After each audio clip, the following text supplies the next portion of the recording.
வசனம் மழை போல் பெய்திறங்கும், சத்தியம் மலர் போல் இதழ் விரியும்.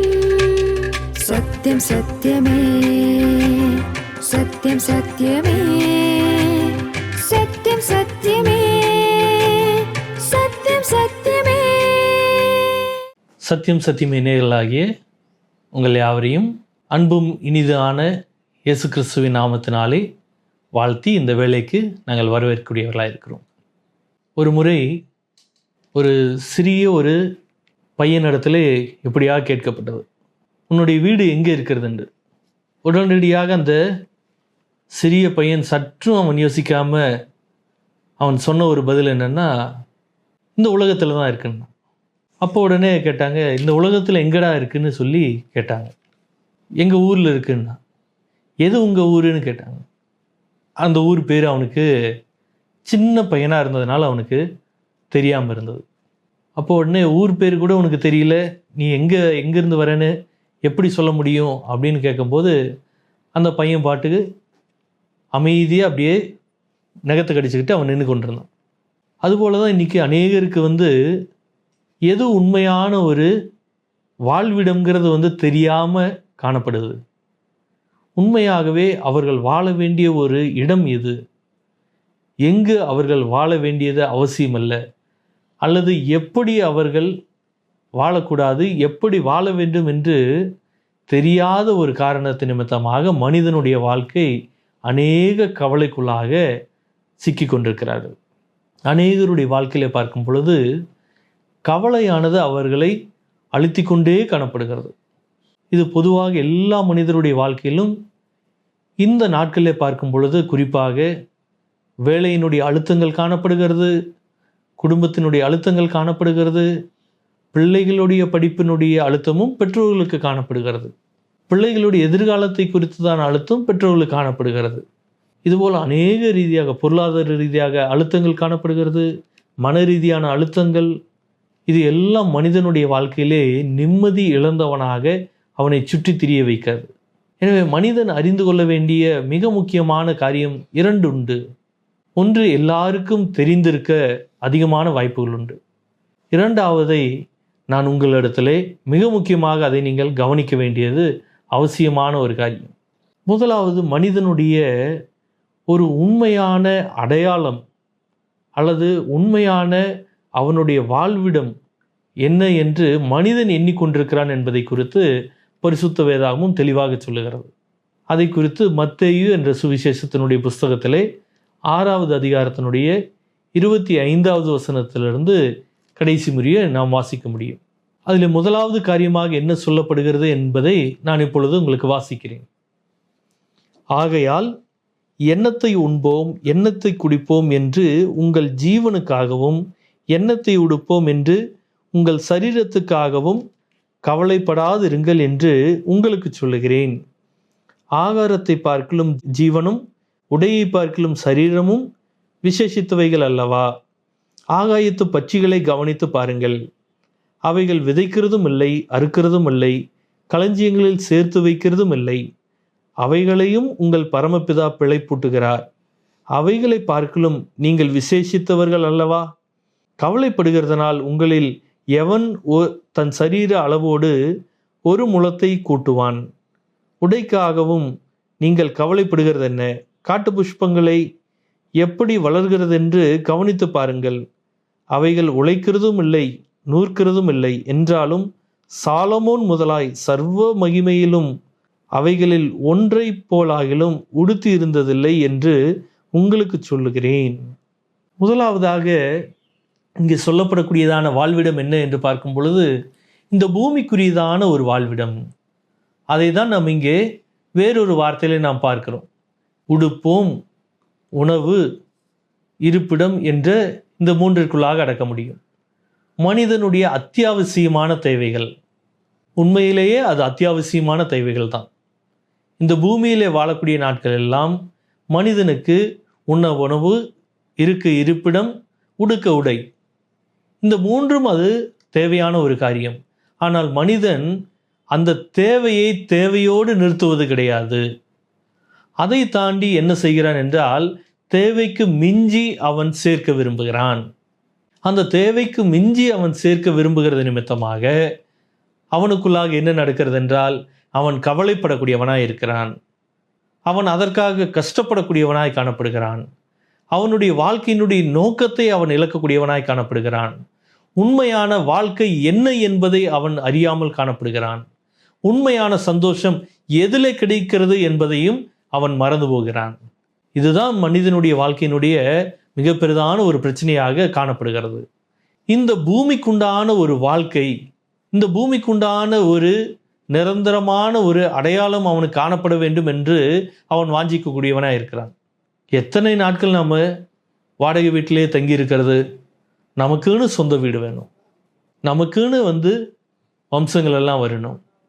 இப்படி எல்லாவற்றையும் தனக்கென்று மனிதன் சொல்லிக்கொண்டு அதற்காகவே இந்த பூமியில் வாழ்ந்து கொண்டிருக்கிறான். அதற்காகவே கவலைப்படக்கூடியவனாகவும் காணப்படுறான். ஒருவரை குறித்து நான் நன்கு கேள்விப்பட்டிருக்கிறேன். என்னிடத்துல அவங்களை குறித்து சொல்லும்போது சொன்னாங்க, அவங்களுடைய தினமும் அவங்க காலையில் அவங்க செய்யக்கூடிய காரியம் என்னென்னா, இன்றைக்கி நான் ஏதாவது ஒரு காரியத்திற்கு கவலைப்படணுமான்னு அவங்க யோசித்து பார்ப்பாங்களாம். கவலைப்படுவதற்கு எதுவுமே இல்லை அப்படின்னதுனா, எனக்கு கவலைப்படுறதுக்கு எதுவுமே இல்லை அப்படிங்கிறத நினச்சி அவங்க கவலைப்படுவாங்களாம். அது எப்படிப்பட்டதான ஒரு நோயாக இருக்குது பாரு, தெரியுங்களா? எனக்கு கவலைப்படுவதற்கு எதுவுமே இல்லைங்கிறத நினச்சி பார்த்து அவங்க கவலைப்படுறாங்க. பொதுவாக மனுஷன் என்ன நினைப்பான்? பரவாயில்ல, எனக்கு எந்த கவலையும் இல்லைப்பா, நான் சந்தோஷமாக இருக்கிறேன்னு நினைப்பேன். ஆனால் அப்படி கூட சில மனுஷர்கள் இல்லை. எனக்கு கவலைப்படுறதுக்கு எதுவும் இல்லையேன்னு நினச்சி கொண்டு அவங்க கவலைப்பட்டு கொண்டிருக்கிறாங்க.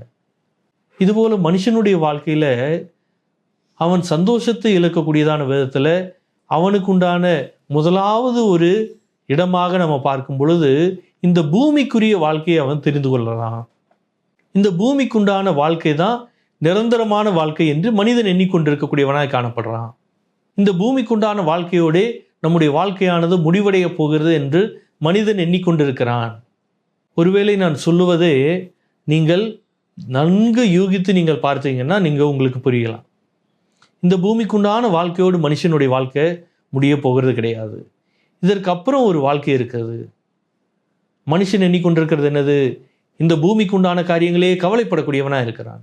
எண்ணத்தை உண்போம், நாம் எண்ணத்தை நாம் குடிக்கிறது, எண்ணத்தை நாம் உடுக்கிறது, நாம் எங்கே நாம் தங்கிறது, நமக்குன்னு ஒரு நிரந்தரமான இடம் இல்லையா? இப்படிப்பட்டதான கேள்விகளோடு மனுஷன் தினம் அவன் ஓடிக்கொண்டிருக்கிறான். அவனுடைய வாழ்க்கை அப்படியே அது ஓடி போகிறது.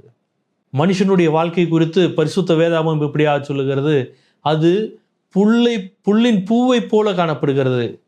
காலையில் மலர்ந்து மாலையில் அது வாடி போகக்கூடியதான புல்லினுடைய பூவு புகையை போல காணப்படுகிறது. நம்ம கண்களுக்கு புகை அது ஒரு நிமிடம் அது காணப்படும், அதற்கப்புறம் அது எங்கே போச்சுன்னு தெரியாது.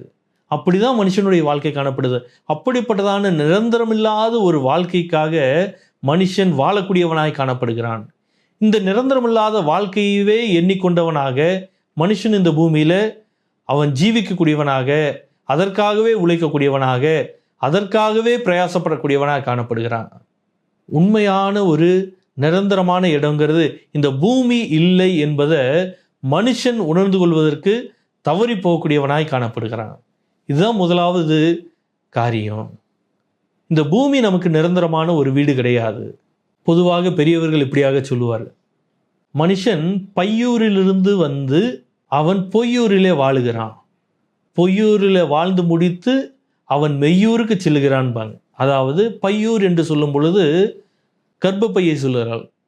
கர்ப்பத்திலிருந்து அவன் பொய்யான ஒரு ஊரில், மாயையான ஒரு ஊர், அது எதுன்னா இந்த பூமியில் வாழ்கிறான்.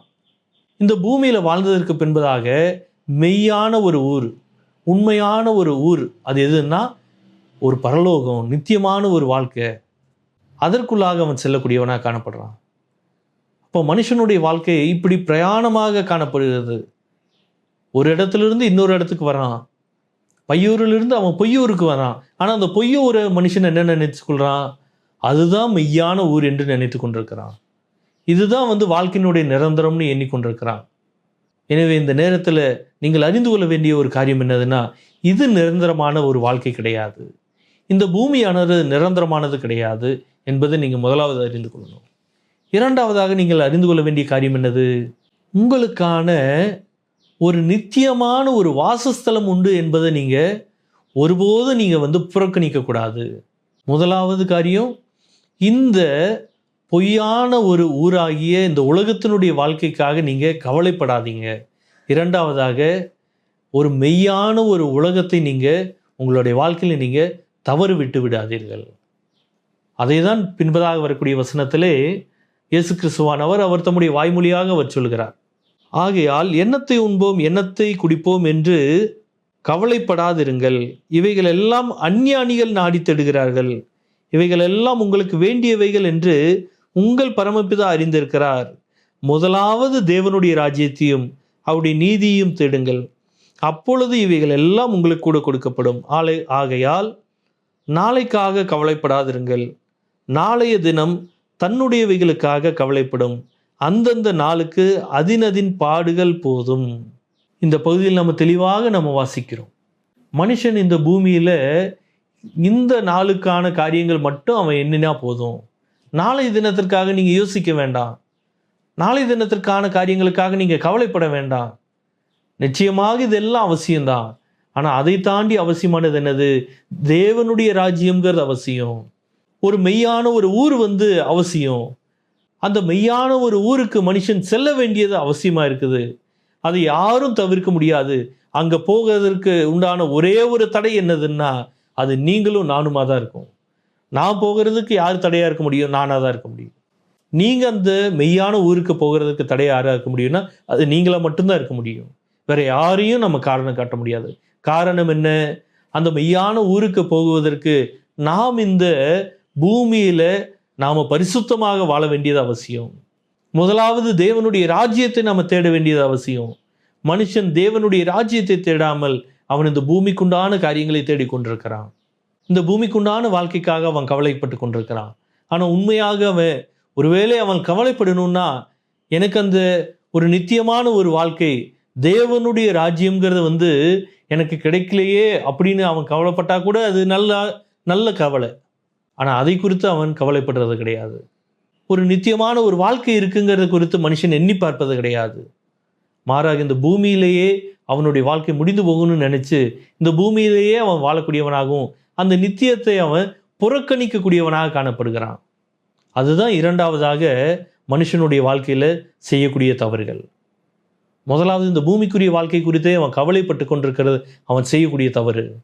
இரண்டாவதாக, அவன் ஒரு நித்தியமான ஒரு வாழ்க்கை உண்டு என்பதை அவன் வேண்டுமென்றே அவன் புறக்கணிக்கக்கூடியவனாக காணப்படுறான். ஒருவேளை இந்த நேரத்தில் நீங்கள் சிந்தித்து பாருங்க. நீங்கள் சொல்லுவது போல இந்த பூமியோட மனுஷனுடைய வாழ்க்கை முடிந்து போகுதுன்னா, எனக்கு ஏதாவது பாதிப்புகள் காணப்படுமா? ஒருபோதும் இருக்காது. ஒருவேளை நான் சொல்லுவதை போல ஒரு உண்மையான ஒரு நித்தியமான ஒரு வாழ்க்கை இருக்குது, அந்த ஒரு வாழ்க்கைக்கு நம்ம ஆயத்தப்படாமல் காணப்படுவோம்னா இழப்பு யாருக்கு? அதை நீங்கள் சிந்தித்து பாருங்க. இயேசு கிறிஸ்துவானவர் இந்த பூமியில் மனுஷனாக பிறந்ததே உங்களுடைய என்னுடைய வாழ்க்கையில் அந்த நித்தியமான ஒரு வாழ்க்கையை தருவதற்காக. இந்த பூமியில் மனிதனாக பிறந்து சிலுவையில் அவர் அடிக்கப்பட்டு உங்களுடைய பாவங்களை என்னுடைய பாவங்களையும் அவர் மன்னித்திருக்கிறார். அதை நீங்களும் நானும் உணர்ந்தவர்களாக நம்முடைய வாழ்க்கையை அவரிடத்தில் ஒப்படைப்போம்னா நிச்சயமாகவே ஒரு உண்மையான நிரந்தரமான ஒரு அடையாளம், ஒரு நிரந்தரமான ஒரு வீடு உங்களுக்காக கிடைக்கும். அந்த வீட்டை, அந்த ஒரு வாசஸ்தலத்தை நீங்கள் பெற்றுக்கொள்ளுங்கள். தேவன் தாமே உங்களை ஆசீர்வதித்து வழிநடத்துவாராக. ஆமீன். சத்யம் சத்யமே, சத்யம் சத்யமே.